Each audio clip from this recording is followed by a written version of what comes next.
What's up, my alphas? Welcome to Leading the Pack. I'm your host, Dom Clegg. I'm a mental performance coach and former college football coach dedicated to helping you turn your mindset into your ultimate weapon. In this podcast, we're going to break down tools, habits, and strategies to help you thrive, elevate your leadership and performance, and be the alpha of your life. Each episode, I'm going to bring inspiring stories and powerful lessons from game changers, trailblazers, and alphas who've overcome challenges and achieved greatness. Now it's time to level up and lead your pack. So let's attack this work together. I'm really excited today. Everyone that's joined us, I have Bob Turner, a great friend on here with me, and I'm super excited because he's the first guest of Leading the Pack podcast. So to give you a little bit of a background on Bob, and actually it's not a little bit, it's a lot because he's done a whole bunch in his life. Bob is a seasoned performance coach, speaker, and author. Over 2 decades of experience in contracting. In 2005, he co-founded Turner Contracting and took full ownership in 2010. Through his journey, Bob has developed a deep understanding of challenges for contractors, and then leading to establish his summit coaching and consulting practice that he does now for coaching. His mission is to help contractors streamline their business and achieve a harmonious work-life balance. Bob is also an accomplished endurance athlete. Bob has participated in many Ironman competitions, including the Ironman at Lake Placid in 2013. These experiences have enriched his coaching philosophy, emphasizing mental resilience and peak performance. Bob actually just released a book back in February, which is awesome. So Finding Your Edge is the book that he's just holding up right there. It encapsulates his insights into cultivating mental toughness across various domains. If that's not enough for you guys to listen to Bob, Bob's also a podcast host of the Summit podcast. He has over 70 different amazing episodes, which I was blessed to be a part of at least one of those. So you should go check him out. But Bob is a unique person when it comes to being able to blend work, life, business, athletics all into one. So hopefully I did you well, Bob. Feel free to help on any of that. No, that's quite an intro. Thanks, man. I appreciate it. And first of all, before we get too crazy here, congratulations to you. It's everybody, not everybody, but some people say, I'm going to start a podcast, and they don't do it. So you're taking action. So good for you. I'm proud of you. I appreciate that. Thank you so much. Yeah, I mean, we talked about it today on our webinar with the Next Level Summit. If we aren't doing enough with podcasting and coaching and working W-2s, we also have a webinar that we help run, and we've got to see you early. And we talk about mental toughness. So it kind of like rolls into today, which is great. So super excited about that. I guess to start us off, can you walk us through your journey a little bit? Let the audience kind of know what experience kind of shaped you to be the coach, the speaker, the author you are today? And were there any pivotal moments that defined your path? Sure. No, absolutely. It was, I started out kind of in the trades. I didn't know what I wanted to do. It wasn't going to be college. I did a little bit of that, and I'm like, I got to get out of here. I want to work. I want to do things. And I just didn't, at the time I thought, well, maybe it was an immaturity thing, but I think it was more of a, I just wanted to do everything all at once, right? I didn't want to wait. 4 years is a long time when you're 18, right? You still do everything all at once, right? Yeah, try it. Here I am doing it again, right? But I worked in the millwork business. I learned how to make countertops, cabinets, and ended up being the number 2 guy at a cabinet shop millwork operation, and learned some early business lessons there, and how to treat people and how to lead. I'd always been an athlete, so I was always in a leadership role there as like captain or co-captain. So I found myself kind of gravitating to that stuff. And in 2005, my dad and I started a remodeling company, and he had been retired early from his job, and it just kind of lined up, and we started. He did the office stuff, I did the stuff in the field, and so more business lessons and dealing with people, and And about that time, I started doing some triathlons. I had lost some weight and time to kind of, I was 34. It was time to take back control of, the weight that had gotten away from me a little bit. And a friend of mine was doing a triathlon. I said, what's a triathlon? He said, well, come watch on the weekend. And I watched it and I was hooked, man. I'm like, oh boy, I have to do this. And so, because you get out of school at whatever level of sports you play, and you still eat like an athlete, right? And maybe you find beer and all that stuff. Yeah, you're talking to a former football player. Of course, I know what that is. Exactly. So I found this new passion, and I was like, wow. So I took a bunch of weight off, and I got to be pretty decent at it, and signed up for an Ironman. You kind of go up through the progress up through the lengths of races. I won't bore you with all the details, but tackling an Ironman, which is a 2.4 mile swim, 112 mile bike, and a 26.2 run, a marathon at the end, right? Just in case you're not tired. It was a tall order, but I found it in the process. I was just gravitating to doing hard things, doing tough things, like doing epic stuff. And, it doesn't matter what you do. Someone else is always doing something crazy, right? Well, a friend of mine's I've done 6 Ironmans. A friend of mine's done 40. So like it's all, it's all about perspective, right? But in that triathlon journey, people started asking me, hey, how do you do this? How do you do that? So boom, we friend of mine and I started a little coaching business, and we were helping triathletes get across the line, and specifically Ironman. And that kind of ran its course and went away, and over time, and I did my last one in 2019, and then joined a contractor group and got a little bit better at business, and just learned a lot about that. And guys in that group started gravitating to me and saying, hey man, seems like you know how to do this, or you're really good at dealing with customers, or you seem like you're okay dealing with a hard conversation or dealing with conflict. Could you help me? I say, sure, let's jump on a call. So I found myself talking with guys on the phone a lot, and I'm like, man, this really fills my cup. And I really had to try to pay attention to that, because contracting was not so much that way. It was really getting to the point where I was kind of over it. I'd done a lot of stuff, and had a multi-million-dollar company, and never felt as though I was an all-star at it, but I learned a lot of lessons.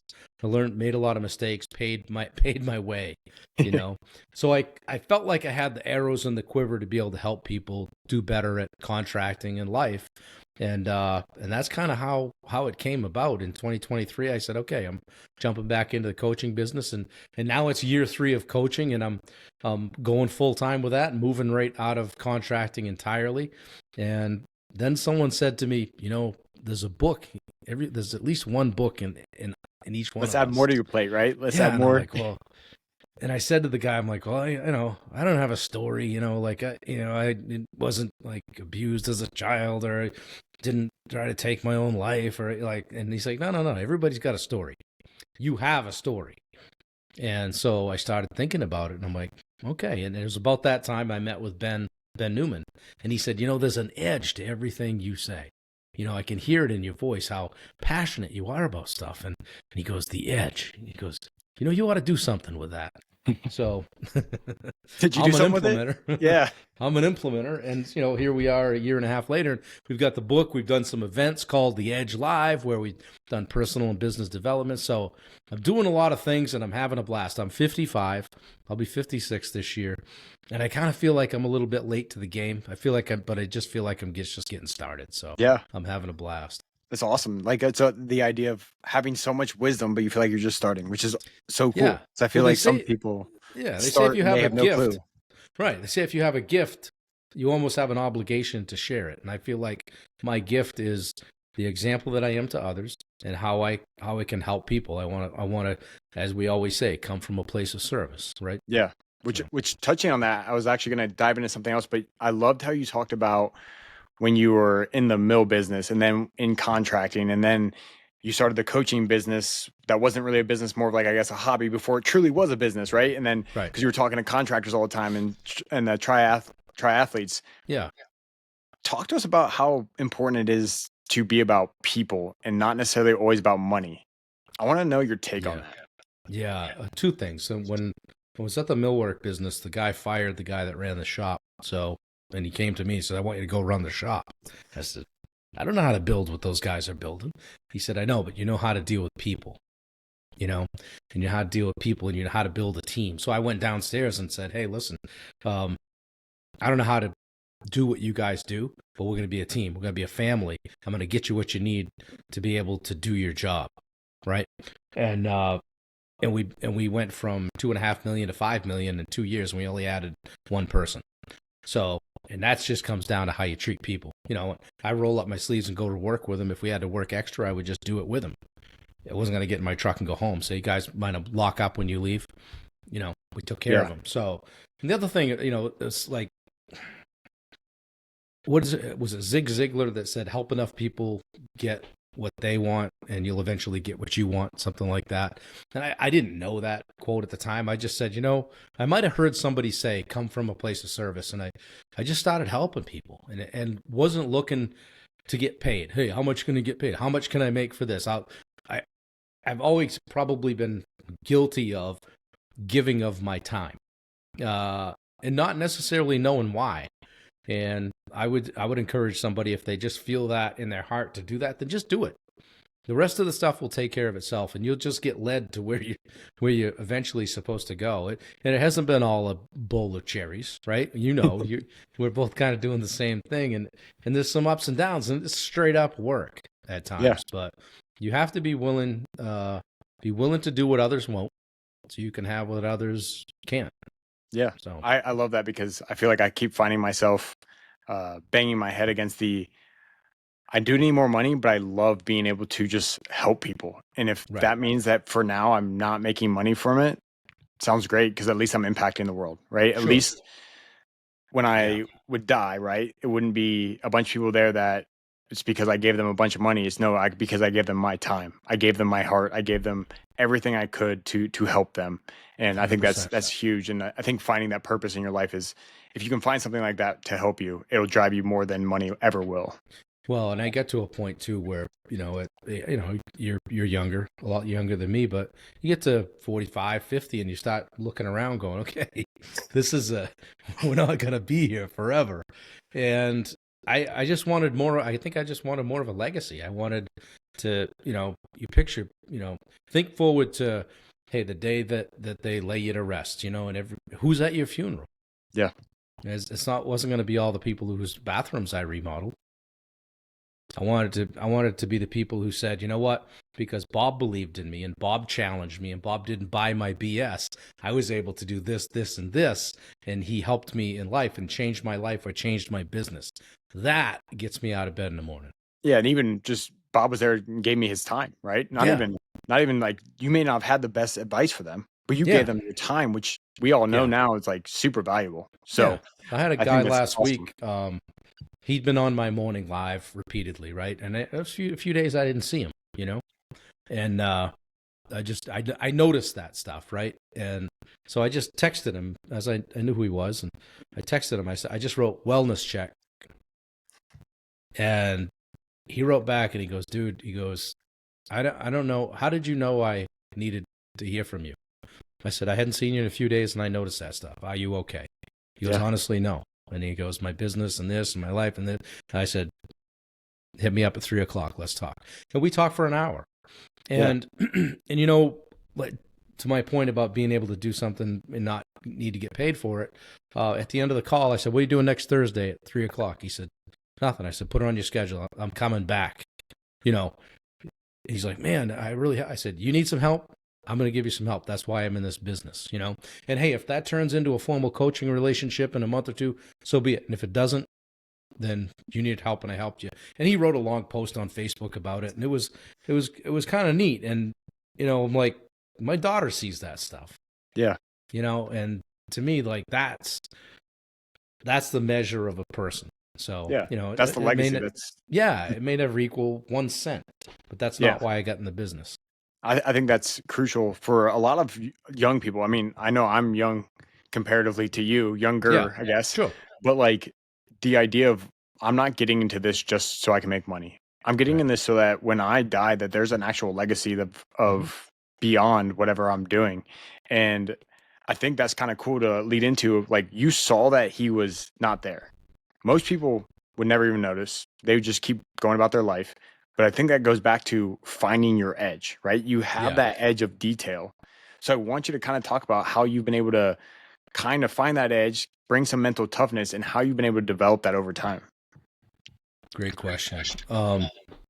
I think it was a little bit with working with Ben kind of brought that out of me. So talking about your burn, your why and your purpose, and it got me thinking about that. And then when he and I had dinner and he talked about the edge, I'm like, yeah, and Wendy, my fiance, was telling me that just yesterday we went to the store. She goes, you do have a little bit of an edge to you, and I said, well, she goes, but it's fine most of the time.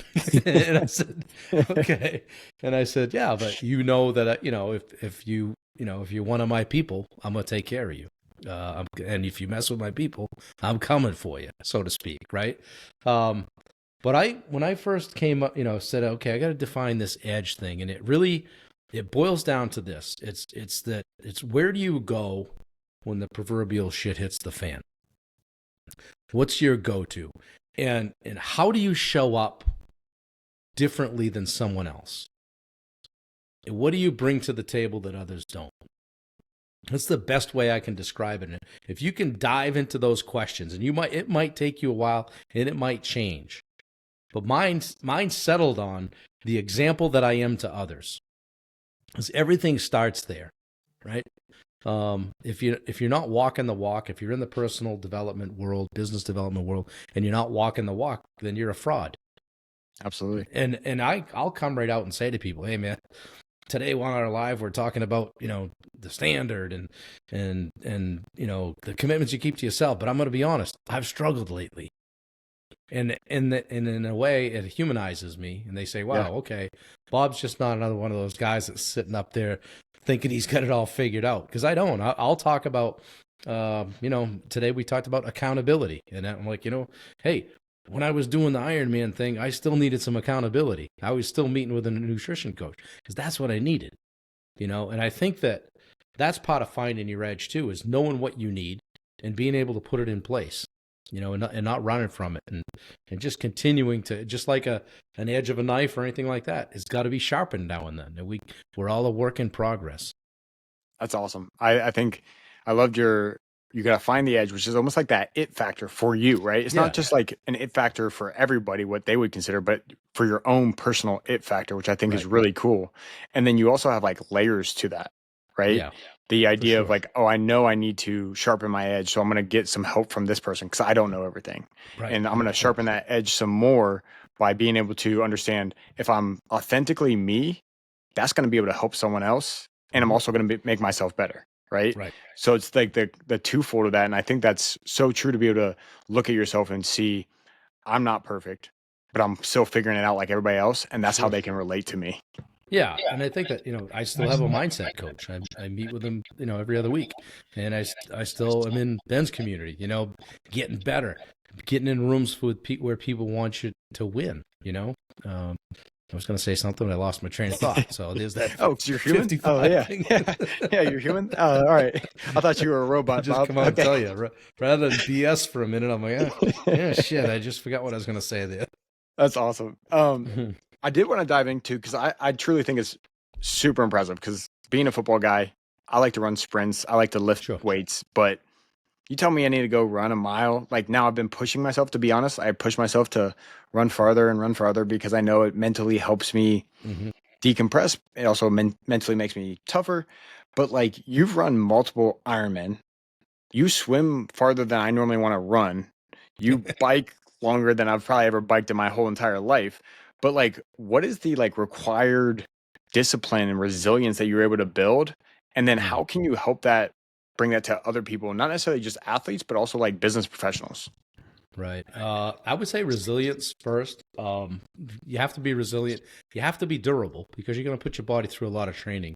And the older you are, the slower buildup. But when I was 34, I had had that hockey stick of, we're going to go like that, and the growth is going to be quick at some point. But it's a lot of training. Anybody that's doing Ironman is doing a minimum of 10 to 15 hours a week of training, and couple that with a 40 or 50 hour a week job, and you're starting to get spread thin.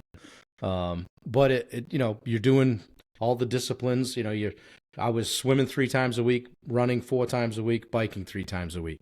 Not unlike a marathon plan, long run on Sunday of anywhere from 10 to 18, long bike anywhere from 50 to like 100 or even a full 112, which is 6 hours. Okay. If you're Time if you're consuming. good at it, right? Yeah. It takes some time. So I tried to do it, my training, when, my daughter was little at the time, and try to do it before she got out of bed.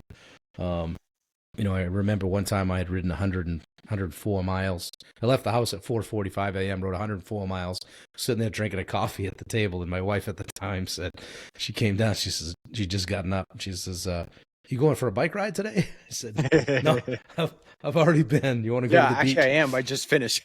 Yeah, exactly. And it was, doing that kind of stuff, like the mental prep for it, wrapping your mind around that. Like, you're on the beach and you're looking at the water and you're looking around, it's thousands of people around, you see your family, you got the swim cap on, you got the wristband, the Garmin's teed up, and they're playing the national anthem. And that, for me, it was like as close as I was ever going to get to Olympic type sport or a pro sport. I'm like, and you do race the pros; they're in the same race. Yeah. And it was like, we get one trip around this track, man. Why not do some things that are epic? And for me, that was impactful because my daughter was young at the time. She saw me, I'll say win. She saw me do well, and she saw me have to stop a race when I was sick, one day, and tell her that, hey, this is when I tell you life isn't fair, this is what I mean. So it was loaded with lessons. And on the mental toughness side, when I deal with something tough in business now, I'm like, oh, this is going to take me 8 minutes. I'm not like, I'm not going to 6 hours on a bike. I don't have like 48 miles left to go on the bike and my left leg just cramped, So it helps with perspective, that mental toughness, that you kind of been through a few things, right? Like, don't ever mess with somebody that's been in the military. They've been through a few things, so their perspective's different. So, and anytime, I think I've said this to you before, anytime I was out on the course, it was like, I'm pretty sure I'm not going to win. The pro's going to do it in 2 hours quicker than me, but I don't want anybody to out tough me. And that I can control, just in the space between my ears, and how I go at it, and how I keep my attitude, and how I keep my mindset for the day. So yeah, that's awesome. I love that you brought in how you're going to out tough people, right? Because one of the things that I like to teach is the effort, attitude, target, toughness, which again, I relate back to discipline, right? And having that discipline to just keep going. I want to dive into a little bit. You talk about it gives you perspective. Yeah. When you're running a marathon, after you've already swam two plus miles, after you've already biked over 100 miles, how can you look at that 26 miles and not get overwhelmed? My mantra in the last couple, 26 1-mile repeats. That was my mantra. Segmentation. I wasn't running 26. I was running the next mile. And Ironman run courses are a rolling buffet. So every mile there's a water station, basically, where you can, and they hit it both sides. It's 2 loops, so there's not 26 of them. But I was running to the next table, and in 2011 and 13 were my 2 best races, and in those races, I ran from table to table, and I walked the length of the table, which is, say, 50, 75 feet, grabbing water and drinking and not looking back. But it was a power walk, right? Stop running, power walk through, get my nutrition, and go. I ran, both of those years, I ran a 3:40 marathon doing that. Yeah. And I'm not a marathon, I'm not a, the prototypical marathon guy. Yeah. So, but to be able to lay down 8-minute or 8-minute 30-second miles after coming off a bike like that takes a shit ton of training. But it also, the mental side of that is, like you said, 26 1-mile repeats. And it was out and back to town for 1 loop, and then out and back to town again. So it was, when I was going out of town, it was like, just get me out of town. I'm just getting out of town. When I hit the turnaround, I'm just going back to town. That's all we're doing. We're just going back to town. So I think I did a really good job of breaking it down into bite-sized chunks and just kind of just just fooling myself a little bit. Like, let's worry about the next 10 minutes. Yeah. Okay. And take stock. Have you had enough salt? Do you have enough electrolytes? Have you eaten enough? When's the last time you did this? How are your shoes? What's going on? Do we have a blister? Any chafing? That kind of stuff. Like, that's your job when you're out there. That's why I never understood people that say, oh, I totally blew my nutrition plan. I'm like, what else were you doing? Like, well, you were on the bike. I blew up on the bike. Oh, you were on the bike for 6 hours. I mean, you didn't take a few minutes just to like take stock, Yeah. and pay attention. So, yeah, I think we that's get through it. Yeah, I think that's huge for like life though, right? Like, cause we see these big challenges coming to us and we're like, how can I overcome that? But Yeah, like you said, you broke it up into segments of I right. just have to get out of town. Now I have to get back to town. Now I have to drink some water. Now I have Mm-hmm. to get back out of town, get back to town. Yep. And just segmenting it up, I think that's crucial for people to understand that you can apply that to life too.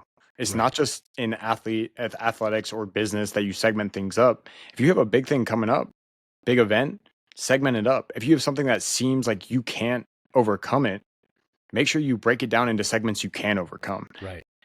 Yeah. The other thing I used to do, Dom, too, is they in Lake Placid. I did that race 3 times, and I did the one in Canada 3 times. And the one in Lake Placid has a big hill coming back to town. You know, it's not good. And everybody walks it, right? Because it's a pretty good grade. Good And grade, yeah. my rule was I'm not walking that hill.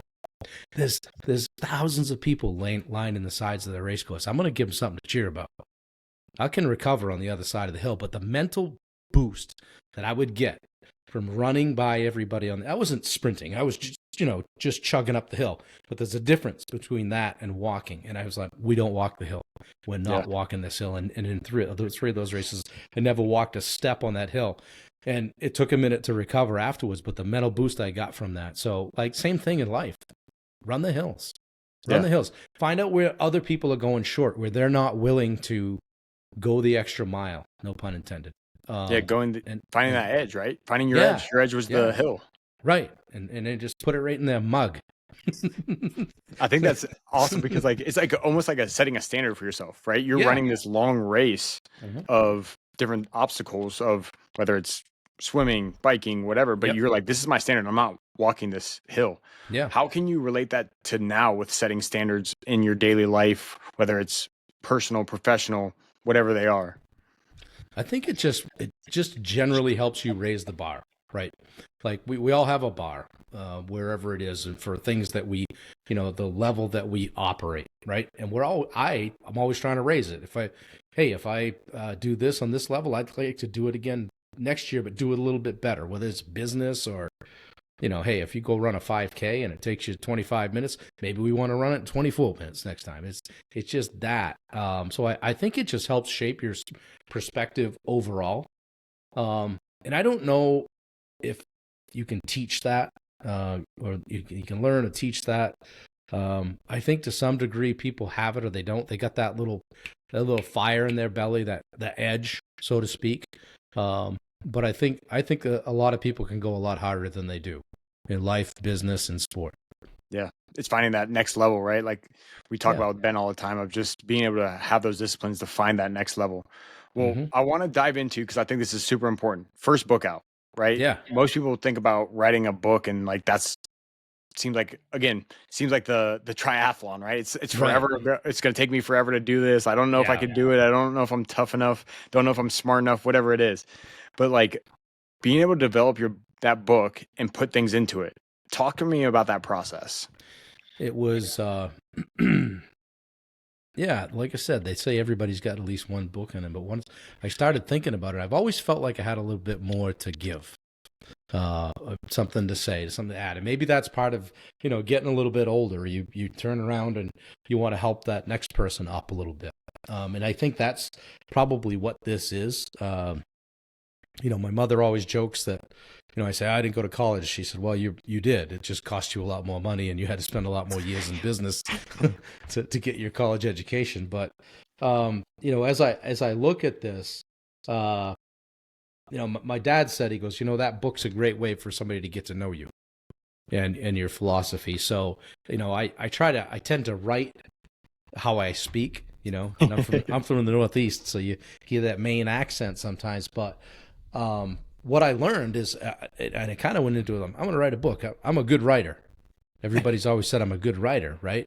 Well, that was, people that had read my blog and that enjoyed my storytelling. And so I realized that I'm a pretty good storyteller, not so great on the writing, like the mechanics of it. You got an introductory paragraph and all that stuff. So I got kicked around in editing a little bit, and I was like, hey, you guys are being mean, like back off, So I actually put it on a shelf for a good month or two, and I was like, I don't know, they don't know what they're talking about, And I went through that whole thing, and then finally I said, you know what, one chapter a morning, and I would get up each morning really early. Nobody around, just me on the couch. I call it my world domination time.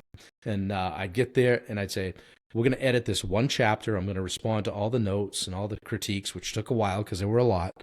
And I'm not going to be a baby about it. I'm going to do it.